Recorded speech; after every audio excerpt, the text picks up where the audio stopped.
guys, Buckskin Dave here. Get you a cup of coffee. We got a pretty good show for you today. It's like really snowy, cold, miserable, rain, snow, melting, muddy mess outside. I think I covered it all. But the sun is starting to pop in and out of the clouds, and maybe we'll get a little bit of shooting in.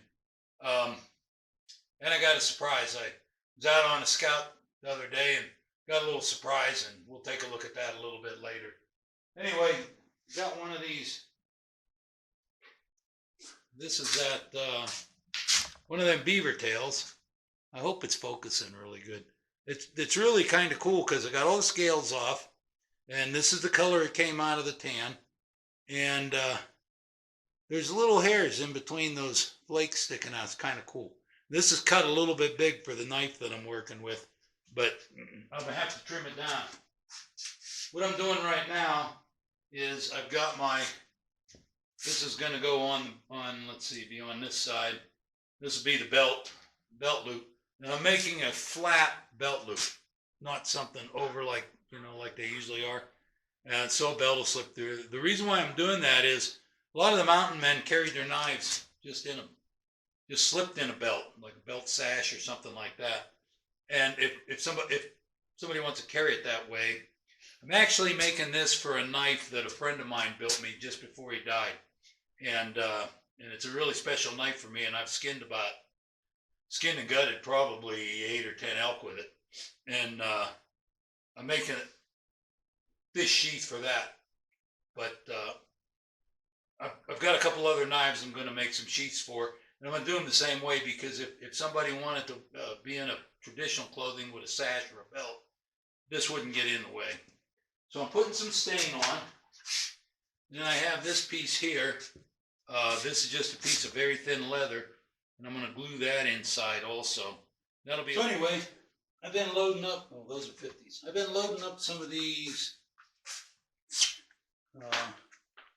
These are 425 grain. 45 bullets, 458 bullets. That's a gas check. I've been loading them up because life has become better. I got a couple of pounds of 5744 not too long ago. And it's been so long since I've been able to get it. That's the old container, and this is the new one. So anyway, this 5744 is a really good powder for these large black powder cases if you want to shoot smokeless in them. I know there's going to be crankies out there going, hey, I need to shoot smokeless in a black powder cartridge. And, the argument might be made, well, they were made for black powder. Well, when they were developed, that's what we had for powder, was black powder. However, in the late 1800s, smokeless powder became one of the new products out there. And the smokeless powder you can actually load it volume for volume in a black powder cartridge, just like black powder. But it was smokeless powder. It didn't have very much pressure. It wasn't a very high pressure powder, but it was smokeless. And it was the first smokeless. DuPont came out with it. And, but it was at that time, the big black powder cases were what they were making smokeless for. So in a way, the smokeless was designed to go in black powder cases too. Now, where the problem comes in is our smokeless has gotten much, much better, and much more, it develops much more pressure, which makes it, you got to be careful when you're using it. One of the biggest problems that you've got to watch out for is when you're loading smokeless into one of these cases, it might only fill it up that much, say, for instance. Well, you can almost put 2 loads in there. That would be dangerous. This load would be good, that double load. So you got to be careful not to double feed it. I load all mine one at a time, and I look before I put I always look down in there before I put a bullet on. But anyway, 5744 is one of the better powders. At least a lot of the authors write that it is one of the better powders. I kind of like it too. So we're going to fiddle around with that a little bit. I've got a couple loaded up here. We'll get the Crony out, and I'm going to see what 30, I believe it was 38 grains is what the book said. I'm getting my loads from this book. Lyman cast bullet molds. Okay. So I'm going to end up with a load. I'm going to work it through the 1886 first, and we'll see how it goes. You won't hear it hit anything. I've got a bullet cap trap down there, and I try to catch most of my lead. So let's see how fast this one's going.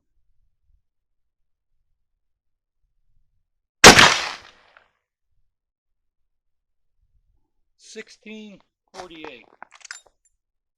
So that had a pretty good boot to it. I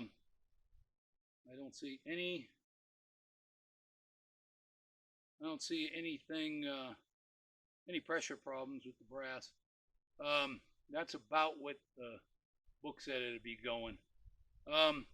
Pretty stout. It was a pretty good boot. I don't think I want to go much higher. The next thing would be to check accuracy, I suppose. So let me, I'm going to try one in the Gemmer. So.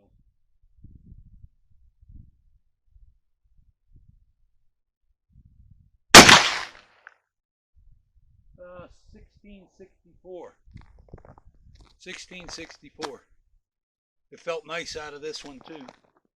I guess what a guy needs to do now is load a few up and try them on paper and see what kind of group we can get. But one other thing, you remember we were working on the knife sheath.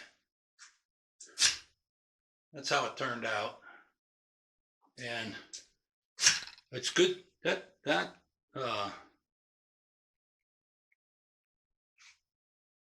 beaver tail is some pretty stiff, stout stuff.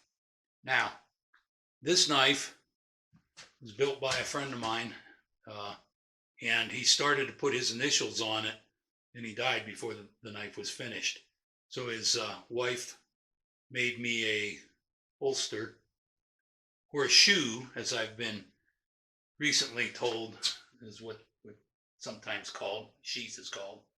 And I made this for it. I did make one big mistake that I'll have to fix one of these days. You put a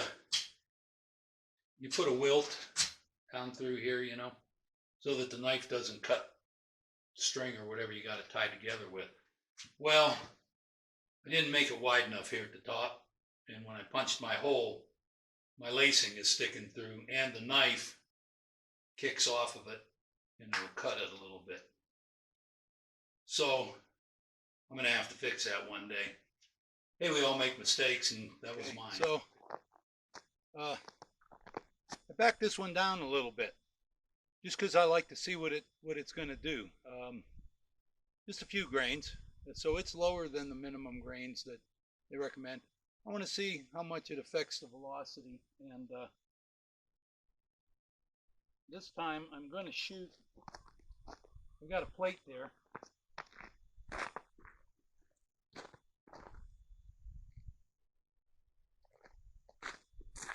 It's not like putting it on paper, but I can see where it's going to hit on that plate and see if it's close to my point of aim. So, here we go.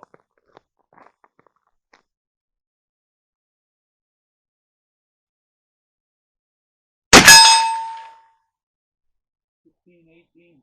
That hit hit dead center of my point of aim and the dead center of that plate out there. 15-18.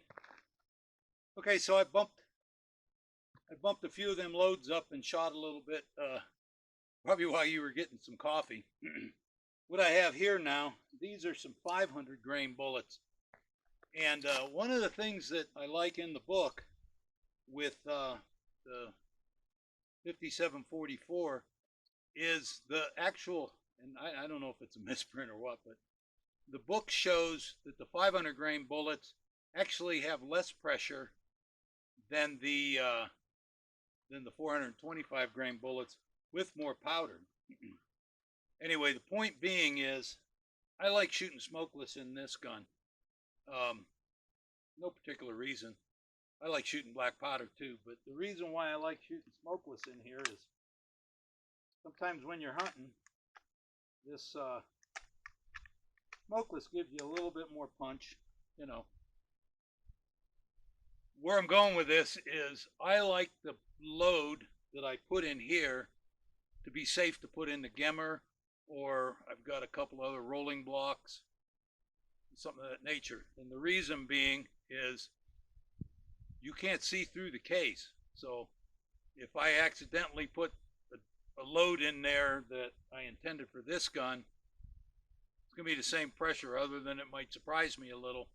It's not going to damage anything. So I really like these 500 grainers out of this gun, and it's a little tough on your shoulder, but man, it'll stop anything that comes at you.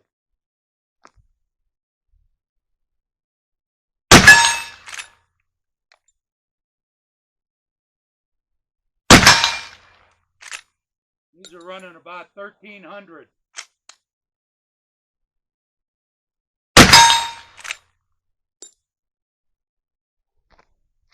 Pretty consistent. The last two are 1259 exactly. All three of them, you could put your palm over them on that steel plate down there.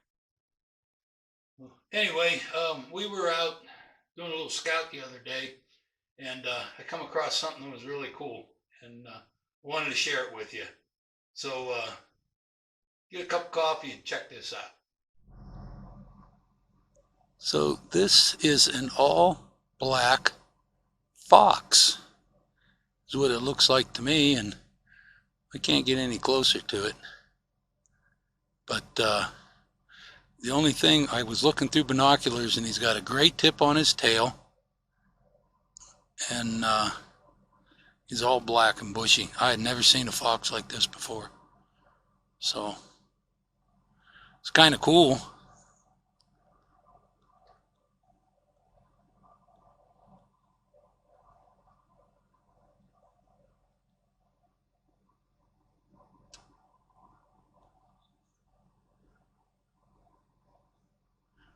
He gets up on top of that trail, I'm probably not going to be able to see him anymore.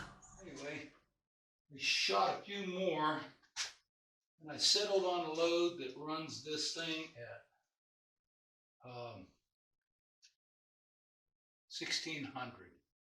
So that's a 425 grain bullet and 1,600 feet a second. And kind of like that. And I shot it out of, that's out of the gemmer. I didn't shoot it out of the lever gun. I'll have to do that. I can do that in a minute because I haven't cleaned the lever gun yet. That 744.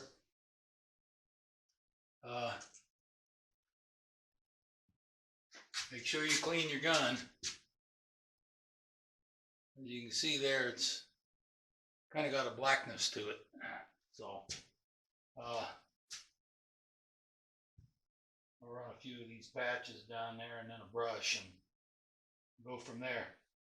Anyway, that's all I got for you this time. I've been noticing that there's been a lot of interest in muzzle loading, and some folks have been commenting on some of my old muzzle loading videos. So what I was thinking is maybe next time we'll shoot some muzzle loaders.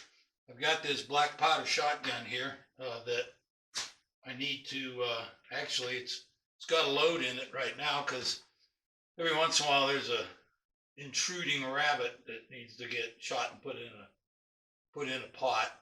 So maybe we'll shoot that, and I'll show you how I set mine up, and we'll shoot some muzzle loading guns for a while too. So anyway, stick with me. We got a lot of stuff we're going to do, and I'll talk to you soon.